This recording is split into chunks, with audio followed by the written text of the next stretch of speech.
perfeccionamiento del sacerdocio y teoría de la transferencia. Dios envió a su Hijo unigénito, a su único Hijo, transfiriéndolo a la matriz de María. De modo que Jesús no tuvo un padre humano. Esa es precisamente la razón por la que no heredó la imperfección ni el pecado. Ahora, usted me podría decir que al fin y al cabo provino de una mujer humana, mortal, imperfecta y pecadora. Sí, pero entonces eso nos llevaría, precisamente ya mencionada la teoría de la transferencia, conduciría a otra teoría, y es la de la preexistencia del Mesías. Si el Mesías ya existía, entonces, por decirlo de alguna manera, no sé si suene vulgar o grotesco, quizá María hizo las veces de incubadora al transferírsele a Jesús a su matriz. Bien, de esta manera entonces tenemos claro que Jesús pasó de habitar en los cielos a nacer en la tierra, como un hombre mortal, pero perfecto y sin pecado alguno, sin haber heredado el pecado y sin cometer alguno en su tiempo de vida. Esto nos lo confirma, por ejemplo, Juan, el libro de Juan, capítulo 8, versos 48 al 59.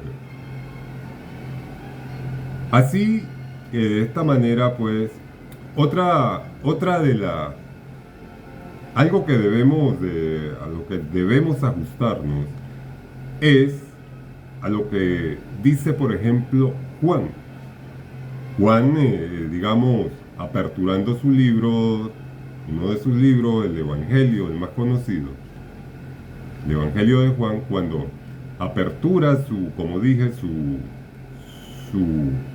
Evangelio, su libro, diciendo: en el principio era el Verbo era con Dios y el Verbo era Dios.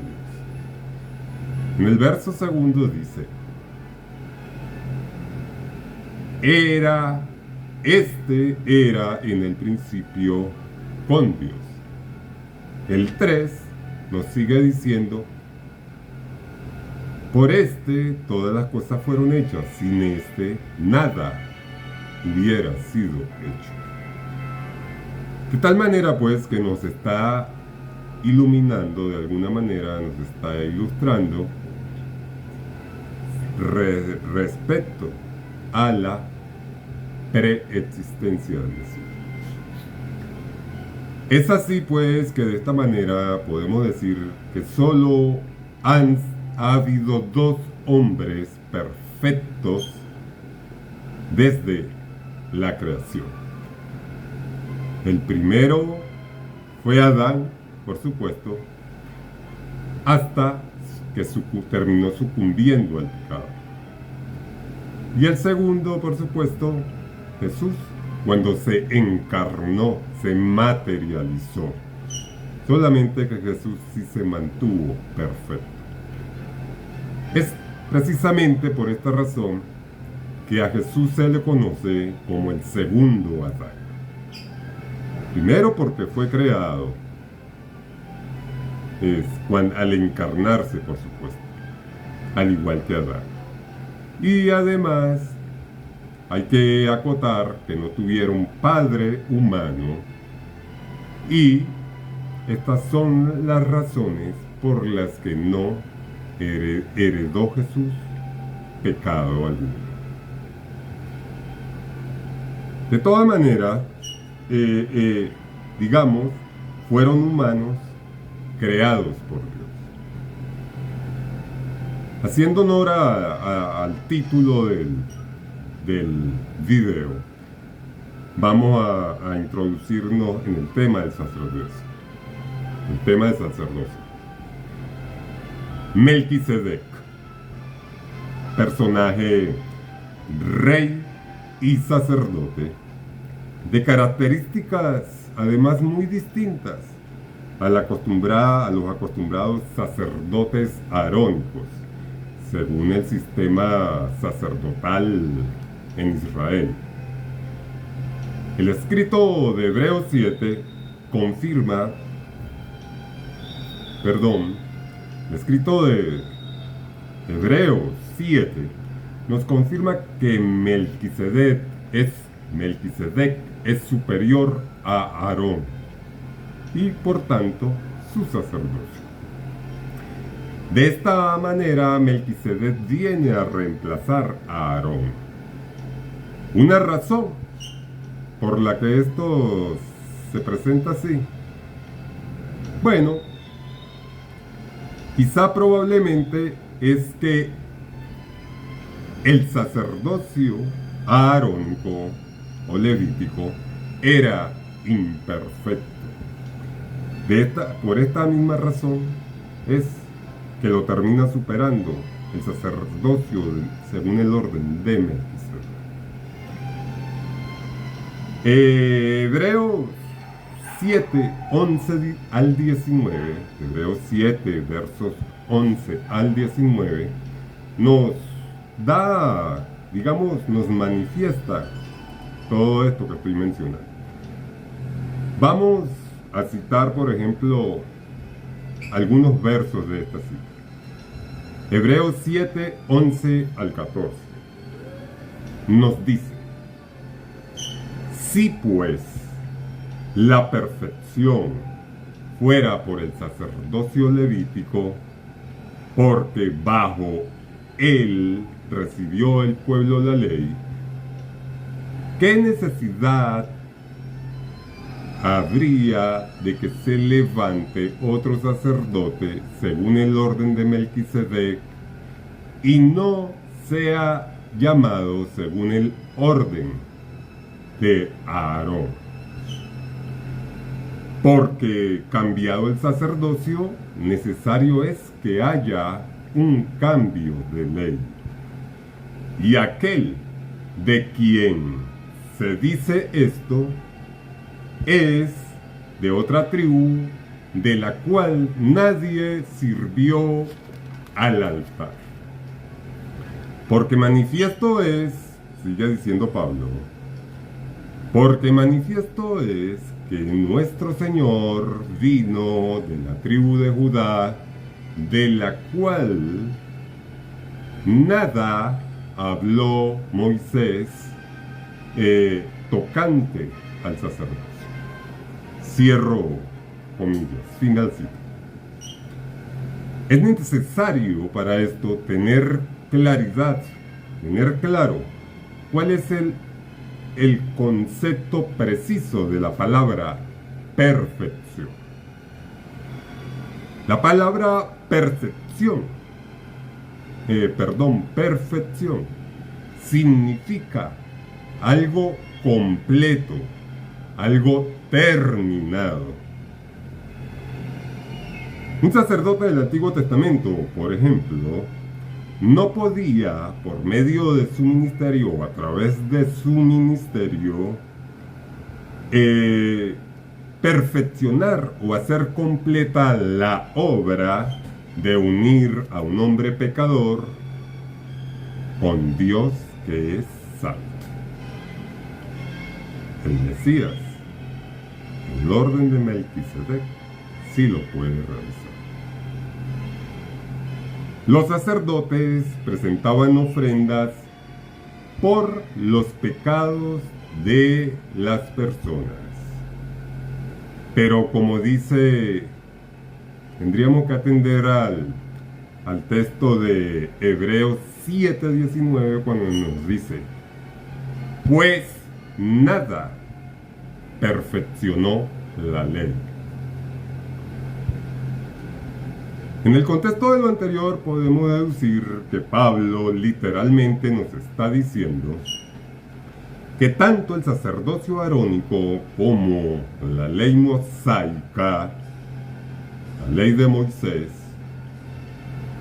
eran imperfectas, fueron imperfectas.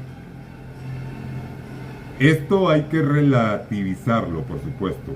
Más adelante, digamos, lo definiré mejor.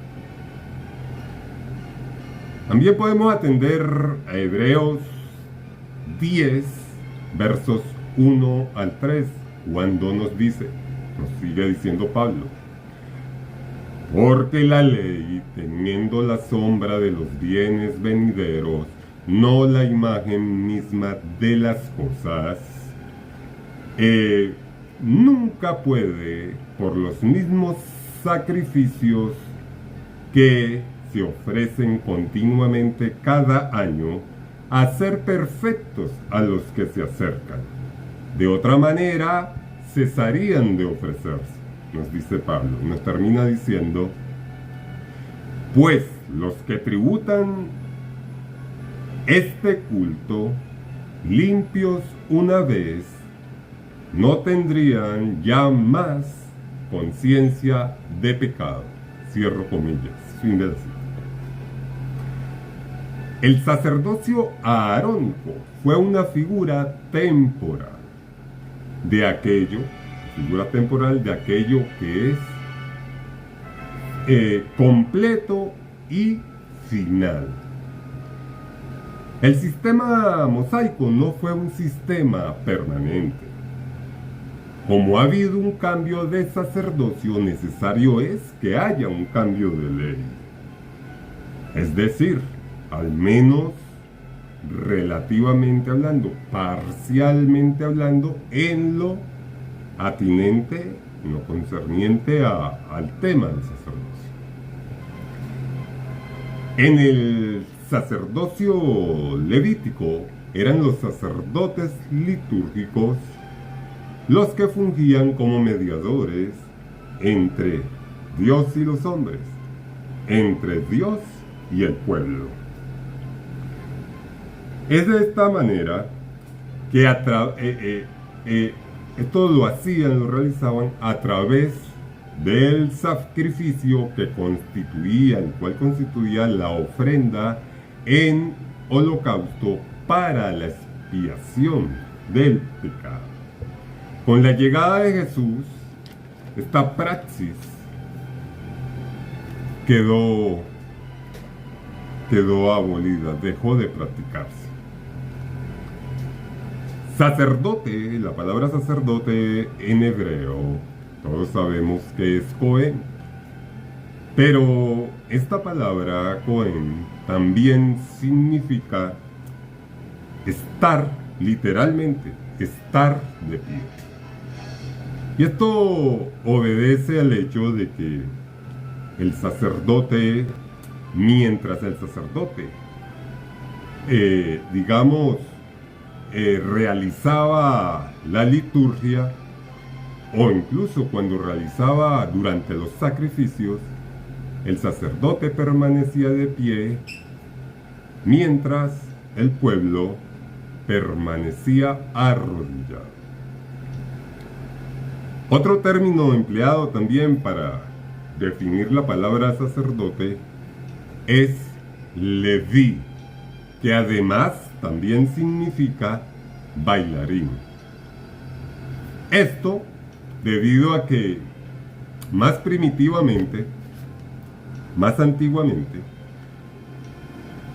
el sacerdote en su culto, en su liturgia, realizaba algunas danzas ejecutaba algunas danzas durante sus rituales. Pero también esta palabra leví significa acompañar, situarse cerca.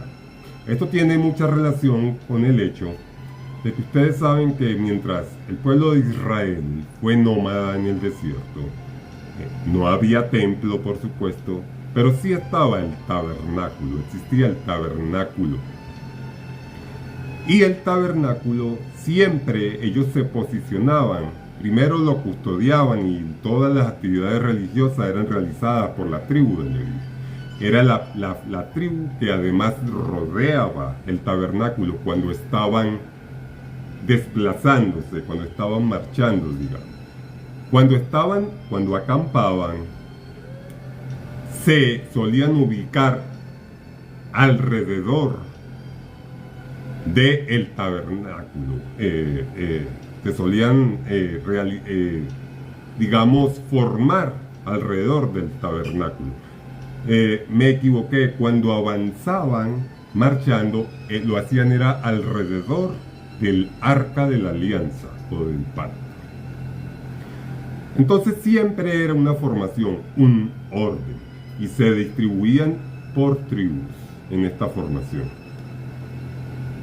Bien, además de eso, la palabra Leví también tiene que ver con los términos, los ofrecidos, los donados, entendiendo de esta manera que son entregados o dedicados a Dios. El origen de los sacerdotes posiblemente derive de Abraham, ya que este era quien oficiaba y presidía los sacrificios, quedando esta práctica pues de esta manera. Existe una institución en el Antiguo Testamento, una institución especial en el Antiguo Testamento llamada levirato, el levirato, que no era otra cosa que el sacerdocio hereditario, el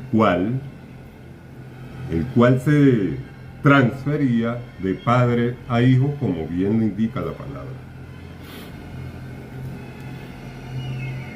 Los sacerdotes tenían una función instructora, dado el conocimiento que manejaban de la ley, tenían esta función instructora.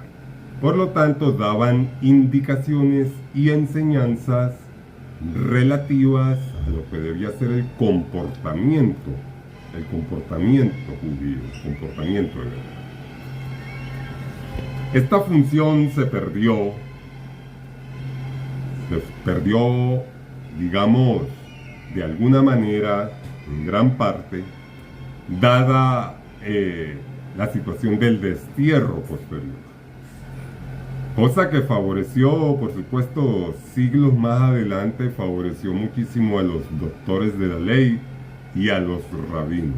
Ustedes saben, los maestros y sabios de Israel.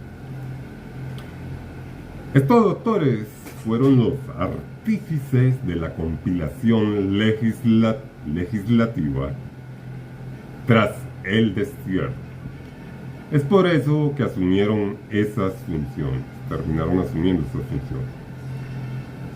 Tras el exilio en Babilonia, surge una figura significativa, muy significativa: el sumo sacerdote. Ya existía, por supuesto, pero ahora va a cumplir unas funciones especiales. Era el responsable del culto del rey. El responsable del culto del rey, pero ahora tendrá un carácter político, situándose o constituyéndose como la única autoridad existente. Su papel político se radicalizará tras el helenismo, convirtiéndose de esta manera en la máxima autoridad político-religiosa.